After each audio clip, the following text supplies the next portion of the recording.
Hello everyone, এখন বাজে সকাল 4:30। আমি উঠেছি রান্না করব বলে। রান্না করে ছেলেকে নিয়ে স্কুলে যেতে হবে। ছেলের স্কুল আছে আজকে আবার কার্তিক পুজো। কালকে রাত্রেবেলা আমার ভাই হঠাৎ কার্তিক ঠাকুর ফেলে গেছে, তো সেটা তো তুলেছি ঘরে, এবার ওটাকে তো পুজো করতে হবে। তো আমার চেনাশোনা এখন কেউ পুরোহিত মশাই আমি পাইনি, তাই এখন আমি আমার মতো করে পুজো দেব।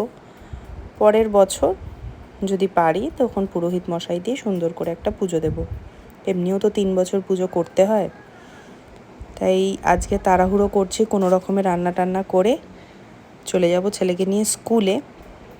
আর ভাত করা আছে, ভাত আর করিনি, ভাতটা কালকে রাত্রেই করে রেখেছি। জানি আজকে তাড়াহুড়ো থাকবে, স্কুল থেকে এসে অনেক কাজ আছে। আজকে আবার বাড়িতে একটু প্লাম্বার মিস্ত্রিরা আসবে, ওরা কিছু জিনিস আছে আমার বাথরুমে, সেগুলো সরাবে। তো এই বাড়ি ফিরে এসে দেখি প্লাম্বার মিস্ত্রি এসে গেছে, প্রায় হাফ পোর্শন খুলে ফেলেছে।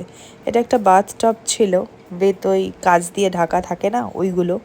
আগে বেশ ছোটোবেলায় ছেলের সময় স্টিম নিত ছেলে এখান দিয়ে, এখন আস্তে আস্তে ওটা হয়তো কিছু করে জ্যাম হয়ে পুরো নষ্ট হয়ে গেছে, তাই ওটাকে ফেলে দিচ্ছি।